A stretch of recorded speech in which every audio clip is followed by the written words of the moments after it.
Intelligence understanding जो है हम लोग समझ गए।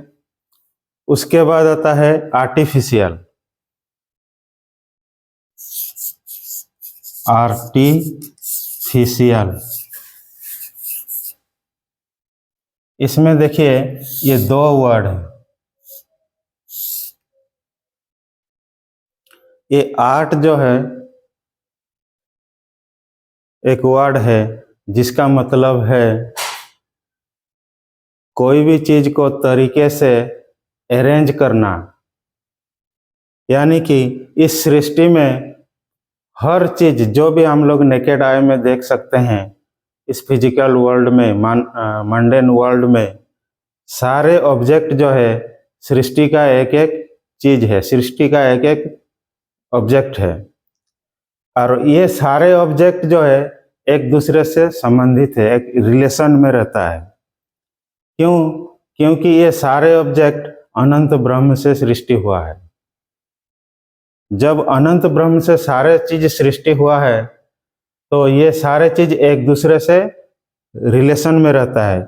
एक जो ऑब्जेक्ट यहाँ है, एक ऑब्जेक्ट यहाँ है, एक ऑब्जेक्ट यहाँ है, ये सारे जो है एक दूसरे में रिलेशन में रहते हैं ऐसे। इसलिए कोई भी चीज, एक चीज को हम लोग पकड़ते हैं तो उसका सिग्नल जो है सारे ऑब्जेक्ट में जाता है, और सारे ऑब्जेक्ट में जाने के चलते ये सारे चीज एक नेटवर्क बन जाता है, और उसी नेटवर्क के माध्यम से ये अनंत ब्रह्म जो है काम करता है। तो इस सृष्टि में सारे जो ऑब्जेक्ट सृष्टि हो गया है, ये जो भूत तत्व, भूत मतलब जो सृष्टि हो गया है, तो ये सारे ऑब्जेक्ट जो है इस दुनिया में प्रेजेंट है, अवस्थित हैं। ये सारे ऑब्जेक्ट को हम लोग अपने जरूरत के अनुसार, अपने नीड के अनुसार अरेंज करके अपना काम कर लेते हैं। तो अपने जरूरत के अनुसार अपना काम करने के लिए हम लोग जो इस फिजिकल वर्ल्ड के ऑब्जेक्ट को अरेंज करते हैं उसी को आर्टिफिशियल बोलते हैं। दोबारा बोल देता हूँ, इस फिजिकल वर्ल्ड में जितने भी ऑब्जेक्ट हैं उनमें से हम लोग अपने जरूरत के लिए चीज़ों को, सीमित चीज़ों को अरेंज करके अपने मुताबिक ऑब्जेक्ट बना करके अपना काम कर लेते हैं। उसको, वो जो अरेंजमेंट है वो आर्टिफिशियल है, क्योंकि इस सृष्टि के तत्व को हम लोग मनुष्य नहीं बनाया है, सब जो है ब्रह्म ही बनाया है। हम लोग क्या कर सकते हैं? सिर्फ अरेंजमेंट कर सकते हैं, असेंबल कर सकते हैं। हम लोग खुद नहीं बना सकते। क्यों ना? हम लोग खुद भी जो है अनंत ब्रह्म से बने हुए हैं। इसलिए हम लोग जो इस फिजिकल वर्ल्ड के सारे चीज़ों में से अपने जरूरत के चीज कलेक्ट करके उसको असेंबल करके अपने जरूरत के मुताबिक जो काम कर लेते हैं उसी को आर्टिफिशियल बोलते हैं। इसको हिंदी में जो है कृत्रिम बोलते हैं, कृत्रिम। तो आर्टिफिशियल समझ में आ गया। उसके बाद इंटेलिजेंस। इंटेलिजेंस एक वर्ड है। इंटेलिजेंस मतलब किसी भी ऑब्जेक्ट में, इस दुनिया में जितने भी ऑब्जेक्ट हैं सब जो है माइंड से बने हुए हैं, और माइंड जो है अनंत ब्रह्म से बना हुआ है। तो हर ऑब्जेक्ट का अपना अपना माइंड होता है, और जब माइंड होता है तो माइंड थिंकिंग करता है। थिंकिंग करता है तो उसमें एक कैपेसिटी होती है। जैसे फिजिकल बॉडी मिला है, उस फिजिकल बॉडी के नर्वस सिस्टम या उस फिजिकल बॉडी का जो एक्टिविटी है उसको यूज करके माइंड जो है अपने एक अनुकूल परिस्थिति पैदा करता है। तो वो जो अनुकूल परिस्थिति पैदा करने वाला जो कैपेसिटी है वही इंटेलिजेंस है। इसमें लिखा मैं बता दिया हूँ, the ability of any information, data stored, archived, conceived, understood, created, processed, forwarded to some other person, device और एम्बेडेड वेब्स। यहाँ एम्बेडेड वेब मतलब ब्रह्म के लिए बोला गया है। waves by means of any media for the further action, reaction or storage by unit mind or any device which can be accessible. ये सारे इंफॉर्मेशन जनरेट करने के बाद, कलेक्ट करने के बाद, प्रोसेस करने के बाद उसको स्टोर तो कर लेता है माइंड, लेकिन वो जो स्टोर डाटा है वो दूसरों के लिए अगर एक्सेसिबल है तब वो इंटेलिजेंस कहलाएगा। अगर एक्सेसिबल नहीं है तो वो मीनिंगलेस हो जाता है, वो इंटेलिजेंस नहीं कहा जाएगा। ये ध्यान रखने योग्य बातें हैं। फॉर एग्जाम्पल, जैसे मैंने कोई ऑब्जेक्ट देखा, जैसे मैं रास्ते में एक गाड़ी देखा, और गाड़ी देखने के बाद मैं अपने स्मृति में, अपने मेमोरी में उसको स्टोर कर लिया।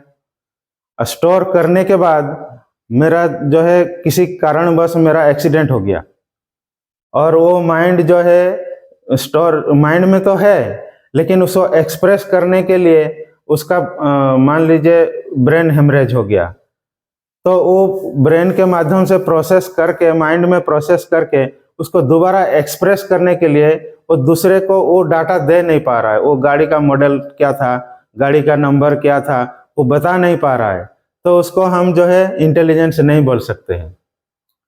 अगर स्टोर्ड डाटा हम दूसरे को देने लायक हैं, उस डाटा को हम दूसरे को ट्रांसफर करने योग्य परिस्थिति बना सकते हैं, तो वो इंटेलिजेंस कहलाएगा। इसमें यही बताया गया है। तो इंटेलिजेंस क्या है? एबिलिटी है, ability of transforming, receiving, conceiving any data and process in yourself and get ready it for others will be termed as intelligence। तो इंटेलिजेंस मोटा मोटी यही हुआ कि इंटेलिजेंस डाटा को कंसीव करना भौतिक दुनिया से, और उसको प्रोसेस करना, प्रोसेस करने के बाद उसको दूसरे के एक्सेस के लिए अनुकूल परिस्थिति पैदा कर देना ही इंटेलिजेंस है। वही एबिलिटी को इंटेलिजेंस कहते हैं। तो हम लोग का ये चैप्टर था अंडरस्टैंडिंग आर्टिफिशियल इंटेलिजेंस। तो आर्टिफिशियल, आज के परिप्रेक्ष्य में आर्टिफिशियल इंटेलिजेंस जो है कंप्यूटर साइंस के जो मल्टीमीडिया और कोई भी डाटा प्रोसेसिंग, ये तो ह्यूमन ब्रेन और में जो प्रोसेसिंग होता है वो तो होता ही है, वो तो बहुत उसके हाई कैपेसिटी है। ह्यूमन ब्रेन में करीब करीब 1 बिलियन न्यूरॉन जो है, लेकिन मनुष्य जो अभी आर्टिफिशियल सीपीयू जो बना पाया है वो इतना पावरफुल का नहीं बना पाया है। इसलिए ह्यूमन ब्रेन के समकक्ष अभी सीपीयू नहीं बन पाया है। इसलिए आर्टिफिशियल इंटेलिजेंस जो हम लोग प्रोसेसर यूज करते हैं, जो माइक्रो प्रोसेसर यूज करते हैं, उसका कैपेसिटी अभी उतना नहीं बना है। लेकिन आने वाले भविष्य में ये माइक्रो प्रोसेसर भी बहुत हाई स्पीड का बन जाएगा, हो बहुत ही उन्नत किस्म के बन जाएंगे। तब आने वाले दिनों में जो रोबोट्स होंगे और जो टेक्नोलॉजी होगी वो बहुत ही एडवांस की होगी, जिसके चलते मनुष्य का काम जो है बहुत ही आसान हो जाएगा। तो यही है अंडरस्टैंडिंग आर्टिफिशियल इंटेलिजेंस। तो माइंड किसको बोलते हैं? माइंड जो है, जब कोई भी अनंत ब्रह्म जो है इस तरफ चलता रहता है, जिसको कॉस्मिक वेव बोलते हैं, कॉस्मिक वेव बोलते हैं, स्पिरिचुअल भाषा में उसको ब्रह्म बोलते हैं। ये चलते रहता है, ये चलते रहता है, चलते रहता है। जब ये वेव है इसलिए चलते रहता है, लेकिन अचानक क्या होता है, कहीं कहीं पर जो शक्ति है, शक्ति मतलब प्रकृति, वो एक्टिव हो जाती है।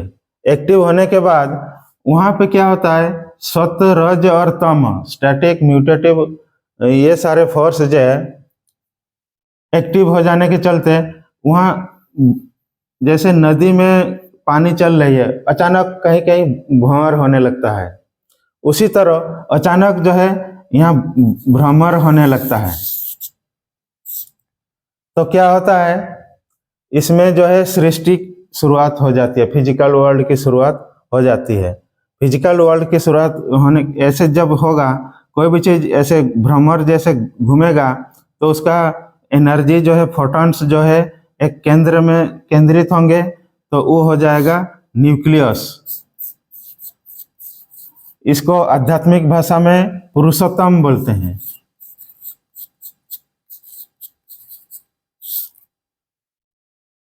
और ये तीनों फोर्स है, तो ये घूमते घूमते लास्ट में क्या होगा, ये ट्रायंगल में फॉर्मेट हो जाएगा। ये सत्व, रज और तम, मान लीजिए यहाँ से जोड़स्फोट हुआ, यहाँ से ब्लास्ट हो गया, यहाँ से सृष्टि हो गया, तो यहाँ से इसको लिंग बोलते हैं। उसके बाद ऐसे ऐसे क्रूडिफाई होते होते होते होते ये 3 स्टेट में आता है, चित्त तत्व, महत तत्व और अहंग तत्व। चित्त, महत और अहंग, ये तीनों मिलकर के माइंड बनता है। और माइंड जो है क्रूडिफाई होकर के ऑब्जेक्ट बनता है, फिजिकल बॉडी बनता है। तो ये जब माइंड बन जाता है, इसी माइंड से सारे ऑब्जेक्ट बनते हैं, और यही माइंड जो है थिंकिंग करता है, सब कुछ करता है। फिर ये माइंड तो बना, इसके बाद जैसे मनुष्य है, मनुष्य के बॉडी में अनंत बहुत जो है सेल हैं, और हर सेल का एक एक माइंड है, उसको यूनिट माइंड बोलेंगे, unit cell mind, unit cell mind. और हर यूनिट माइंड को मिला करके हो जाता है ह्यूमन माइंड।